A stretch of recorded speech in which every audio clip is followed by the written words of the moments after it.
I noticed a really cool dynamic. Or is it a dynamic? I noticed a really cool concept about like the flavors of abuse in different parts of the US because so in different parts of the country there's like different types of abuse, and we can look at this from like a witchcraft magic perspective as well, specifically black magic. If you didn't know, black magic is actually psychological. So, people do their like little candles and whatever and those types of things, but real black magic is psychological. And I've actually personally experienced this where one of my relationships, the um, he openly admitted to using black magic against me and like wanting to do it. He told me it was like the narcissistic hoovering phase, and he was like, I want you to, or he was like, I really wanted to use spirituality to harm people. And that's exactly what he did. And I have some really crazy stories about this from like dreams and things that I had when I was with him, and um, all these things. And I'm a little bit sad right now because I was just looking back at some photos on my old phone of that time of my life, and I was so like amazed with how the contrast between how I saw myself at the time and like who I who I was, and how I thought I was ugly and annoying, and I I have this hour-long video of me doing parts work when I was 16 years old. Like, what kind of 16-year-old is doing parts work by themselves in their room? And I just thought I was like awful. And I saw how like awesome I was. And there's so many videos of me playing the piano and just like the cutest outfits I always for some reason thought I was fat when I was a teenager, and I was like this little stick figure. That was like really off topic, but that was during that time was when I was being abused, so it got me really emotional. And I so yeah, I want to talk about the flavors of abuse because I've actually experienced both flavors in both of my romantic relationships. So the first one is like dominance, where um this is like the type of black magic or psychological abuse that causes a lot of fear. So physical violence, physical intimidation, threats, that type of thing. That was the first type of abuse that I experienced. And there's not as much manipulation in this type of abuse. These types of abusers, the dominating ones, they're not very manipulative. Like, they do engage in gaslighting, which, one more thing I thought was so funny is like when I was like 16, I was calling my boyfriend at the time out for gaslighting me, and I was like, how did I know what gaslighting was? I know, it was crazy reading the text and stuff, but yeah, so they don't use, they can use gaslighting, but they don't use a lot of like, you know, um, manipulation as much. And then there's another type where it's like, and this is like the, what's a good name for it? It's not, I was gonna say covert, but like covert and overt narcissists are like, this is a different than what I'm talking about. These are like people, so there's the dominating ones that use fear, and then there's the manipulative ones that use confusion and shame. And this is so cool. So the manipulative ones, they do a lot of gaslighting, a lot of manipulation, and they don't normally like engage in intimidation as much. They can. For me, my second boyfriend was really manipulative, but he never like, and he was also controlling. They were similar in some ways, but he wasn't as, it was just confusing, and yeah, it's the type of shame that these like kind of covert narcissists cause, that's like, it's like deep-seated confusing shame. It's like you don't even know why you feel bad about yourself, but you do. You don't even know why you feel like you're not good enough, but you do. I've also witnessed this with a person that I talked to. He was a friend that I hung out with, and he kept telling, he was like asking me for advice. He kept telling me like how he feels like there's just something wrong with him, or there's just something different about him, and he wasn't like explaining it enough for me to analyze it or like know what was going on with him. But um it was interesting because he had this like deep-seated shame where he just felt like there was something wrong with him, and he just wasn't like identifying that there's actually nothing wrong with him. I guess he still had that belief. And it was interesting to observe because that's kind of what happens when you go through manipulation. But um yeah, so it's like so I guess you could categorize it as overt versus covert narcissist, but it's different. I feel like it's like a flavor. There's like fear-based dominance abuse, and then confusion-based manipulation abuse. That's like more emotional than it is physical. And it's cool. I don't know which one is easier to go through. I'm like, let's figure it out together, because like I think that the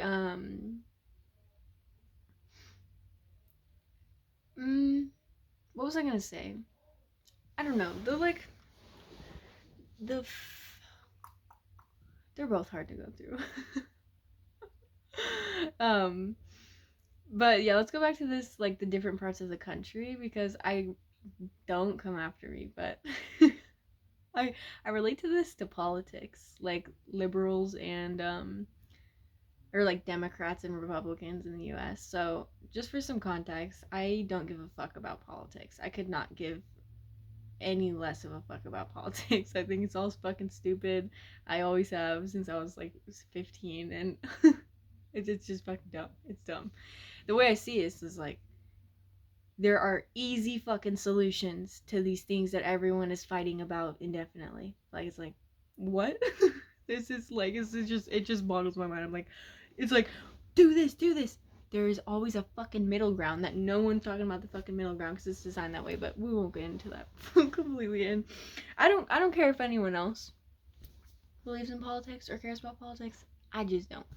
But I relate it to politics because I think that Democrats are more of this like overt, manipulative, confusion based type, and Republicans have more of the dominance, physical aggression, intimidation type of abusers. And I don't know why that is. I've been thinking about it. And it's really, really cool. I like it. Like, it's really cool to think about it like that because, like, in two different sides of the country, I experienced it in the Republican state. There's more dominating individuals, like everywhere. Like overt dominance is like the abuse tactics in the Republican state, and then in the Democratic state, it's like everything's about image. Like everyone cares about what everyone thinks, and like everybody like acts nice and they're like entitled. Where I live, not, and this isn't like if you're a liberal you're like this, or I mean if you're a Democrat you're like this, or if you're a Republican you're like this is just like there are, you know, there's normal Republicans, there's abusive Republicans, there's normal Democrats, there's abusive Democrats. Don't get it twisted. But it's the like Democratic state abusers. It's like everything was like everyone seems normal on the surface, but they're like very abnormal, like very, very abnormal. And it's harder to see who they really are. Like there's more secrecy type of manipulation there. Whereas with the more dominating things, it's like they don't really care as much if they're seen as an abuser because they just use fear and dominance to control people, if that makes sense. And so obviously like there's so much nuance. Like there's both these types of abusers exist everywhere. But I found it so interesting the patterns of like this type of abuser is more common in this part of the country, and this type of abuser is more common in the other parts of the country. And I wanted to like share about this with like generational trauma, because it's like totally related to generational trauma in the way that like I love thinking about this. This is like one of my favorite insights I've ever had. But the fact that there are so many narcissistic people in the US, especially. Like, I haven't been like everywhere in the US, so I guess I don't know for sure, but there are so it's not rare, you know what I mean? And I feel like this is like an unconscious misconception that people have, that narcissism is rare. It's not rare at all. Like it's everywhere. From a spiritual perspective, narcissism is the 3D paradigm, the third dimension. It's parasitic. So there's narcissists and there's victims, people pleasers and narcissists, and it's like this. It's everyone's a victim and the narcissist, really, or like the narcissist is the victim and the narcissist. The victim is the victim, and like the narcissist, they're both exactly like each other, in different ways. So they like mirror each other, and in this narcissism fucking conundrum, I don't know what the fuck I was saying. There's I'm so sick of losing my train of thought. Like, I don't know what the fuck is wrong with me, that I can't speak without losing my train of thought. But yeah, maybe I'm just tired. I don't know. But I mean, I am fucking tired. My life has been tiring, but 11:11 on the clock. There is like it. Where were we at? Seriously. Generational trauma. So narcissists are everywhere, and it makes sense why there are so many narcissists in the US, because think about where this country originated from. The mass murder of Native Americans. That's fucking fucked up. Like, that's really fucked up. And now think about what kind of person is capable of overtaking land and removing innocent, peaceful people from their homes, framing them as violent, and then like killing them, taking away their whole lives, and then putting them in little like camps where you say that you're helping them. That's the definition of like narcissistic abuse. That's what happened to the Native Americans. I read this one time. I was at the pool. I didn't want to get in the pool because there's so many fucking people, and sometimes my sensitive ass, like, I just can't with all the people around me. So I was like reading these fucking books that were like in the free book thing outside the pool, and one of the books was like a Native American book, and it was like, this was redacted from schools, but this book used to be in schools, where there's this picture of a Native American and her face on the page, and this Native American woman, her face was like, it looked like anger, it looked like injustice on her face, really. And the paragraph was like, we are doing so much for the Native Americans, we are helping them, we are giving them food and like helping them on their reservations. What? That's fucking insane. You ripped these people out of their house, put them on a reservation, and now you're saying you saved them? Like, what? What is going? You're helping them? No, this is damage control, dude. This is damage control. So, but yeah, so the people, the foundation of this country, it was on narcissistic abuse, narcissistic manipulation, murder, violence, and, you know,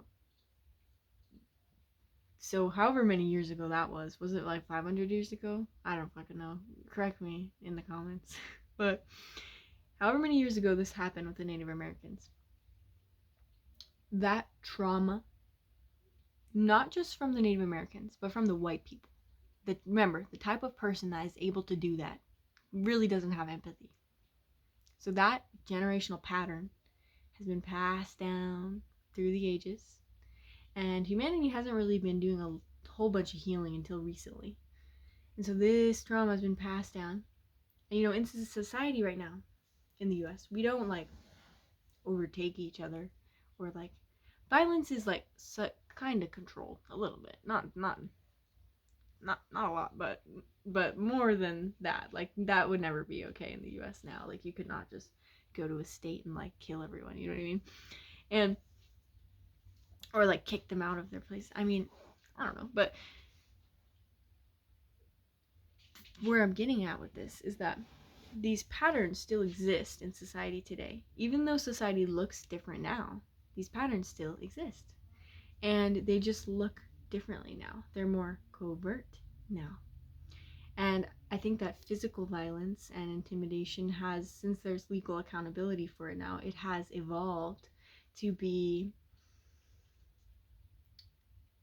emotional violence, emotional harm. The most common form of trauma, from my perspective in this country, is emotional harm, emotional abuse, and it flies under the radar. So it's almost like this abuse, this like trauma, these generational patterns still exist in the same way. It just looks different. It's evolved differently. And in my last video, I talked about how narcissists do change, just not the way you do. They evolve negatively instead of positively. And this is the same thing. It's like the narcissist evolution evolves to be better at being narcissistic. And that is kind of what we've seen in society. It's like like I said before, with like dominating, intimidating narcissists who are seen really clearly and easily that they are an abuser. Those types of narcissists, sometimes they figure out that they need to become more manipulative, because if they don't, then they don't get like the benefit of like having a lot of validation from their flying monkeys and all those things. So this is really cool though. Like, we come from a fucked up line of people, guys. Slavery's been a thing too. I forgot about that. That's like a big one too. That was recent too. Like, how long ago was that? Like 70 years? That's recent as fuck. So those generational patterns are passed down within white people too, and in black people as well, like as the victims, but as the perpetrators. So it's like this lack of empathy, and it's kind of like, and it kind of makes sense why slavery like was a thing in the U.S., because like the foundation of the people this country was built on were already freaking murderers, and they basically enslaved the Native Americans. Yeah, they did. And let's go back to the violence part. Like, I think in history, the main consensus is that the Native Americans were also like these violent individuals. I don't believe that. I don't. I think that the Native Americans lived in peace. Maybe not peace, but lived in harmony with nature in their communities. Because you can see this in how like Native American tribes operate to this day. Like, they are like freaking awesome. I love Native American teachings. They're fucking amazing. And big thanks to the Native Americans. I've learned so much from the Native Americans. And yeah, so it's definitely sad, but it makes sense why the world is so toxic and why there's so many narcissists everywhere. And I'm not saying this of like I think everyone is a narcissist, because I don't. I have discernment, but I can tell when people are narcissistic. I mean, and now, like, I don't really care. I don't really know if people are narcissists, because I have really strong boundaries. Like, it's like, if someone gives me like weird vibes or like does something off to me, I don't want to know more about you. You just gotta go. Like, I just won't talk to you. You know what I mean? I don't want to know if you're a manipulator or not. Like, you won't get that far with me. Because bye. I just catch the red flags early. You know what I mean? Because I'm like I don't give a fuck if you're not in my life. Like, I was thinking about this today. I remember so I had like 5 years of consecutive domestic violence, and when I got out of this 5-year period, I remember just being like so fucking happy to just like hike on a trail alone and not have anyone fucking with me. Like, it was like the relief of just going on a hike by myself with no one to fucking call me names, no one to fucking get pissed at me over and trying to control me for not doing everything they wanted me to do, no one to fucking be disrespectful, no one to ignore me, no one to play all these stupid games with me. It just felt like the most amazing feeling to just be alone. Just no one bothers me, just me and the trees. The trees don't hurt me. The trees don't hurt me. And I'm kind of like that now, where I'm like, I just like to be alone. Like, I'm like, I like my own company. I love me. I got me.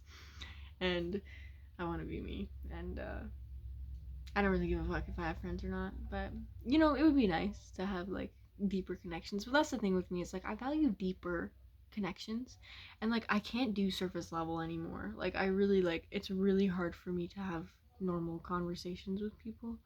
Like, it's not hard. I can do it. But it's, like, it's really hard for me to not, like, spill out all of my knowledge or anything. It's hard for me to stop talking about spirituality and shit. And I think I annoy people or I confuse people, and it's kind of been hard because it sometimes can make people jealous or like envious, and so it's like there's so many people that I like can't really be myself around, that it's like I'm already lonely anyway, so. But I think, you know, a lot of spiritual people, we struggle with this as star seeds and light workers. It's kind of a part of the path, you know, to get to know yourself and love yourself. And I'm not complaining. You know, I think that the universe has a plan for me, and I have a plan for me, and yeah, everything's gonna be all right. And you know, I feel like as an old soul, like once you like go through this life, these lifetimes enough, like it's like I don't really care that much about things, like. Like I don't have those desires for like a big house or like a big car. It's like I kind of just want enough to like live like not in scarcity, and like I'm good. Like I don't have this like drive for like a ton of new experience. I feel like it's like I don't know. I really just want to like be a teacher and help people and help myself and go into the forest. The one thing I do want to do is like I won't go into all my fucking dreams. No, we're not gonna do that. But yeah, so I think that, oh, that's what I was gonna say about the abusers and the 2212 on the clock. That's what I was gonna say about the abusers and the dominant one, the fear-based ones, and then the confusion-based ones. It's like really cool how I experienced both of them because it allowed me to work through my patterns really fast. Where like my relationship with my first ex. So the reason I grew from this relationship was because I was doing the work in this relationship. During this relationship, I taught myself how to communicate maturely, how to have self-control, and like not react to abuse, how to like I learned all about gaslighting, all about like I was learning all about like fucking spirituality and psychology and all these things to like help me. And I was learning all about healing, all about trauma, and through that I like learned and how to be a different version of myself. And when your fears are triggered, how do I explain this? I don't know if this is making any sense. When your fears, so my relationships exist to show you the patterns that you already have, right? So that relationship was showing me like fear and lack of safety, right? So in that relationship, I was working through certain generational and childhood patterns in that relationship relating to fear, relating to safety. And in my next relationship with the manipulative, confusing guy, I was working through my generational and childhood patterns relating to confusion, relating to shame, relating to the not enoughness, the negative beliefs, the like inadequacy. That was a big one, inadequacy during that relationship. So I thought that was so cool how like the universe gave me a little bit of a fast track of like, here, we're gonna put you through a lot, but you're gonna be able to work through a lot at the same time in a quick amount of time. And that's exactly what I did. And so it's like through the, you know, pain, you get to work through different through the different flavors, get you to work through different patterns. Are you working through your fear, or are you working through um inadequacy, shame? And I think fear I still struggle with a little bit. I don't need advice, so please do not give me advice in the comments. But fear I still struggle with a little bit. But I have worked through like my shame and inadequacy like a lot. Like I could totally like I don't give a fuck what anyone thinks. Like I was actually thinking about this today. I was like, do people think I'm weird? Because I don't have that like conditioning anymore of like conformity. Like I just say whatever I want. I just act however I want, and I'm like I feel like I'm kind of unique in the way that I act, but I just don't have that like anxiety of like be like everyone else anymore. So I'm like, do people think I'm fucking nuts? Some people probably do, honestly, but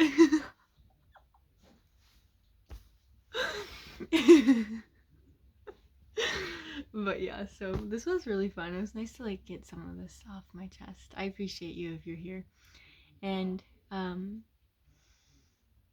yeah, it's really awesome. And I'll see you in the next one. Bye.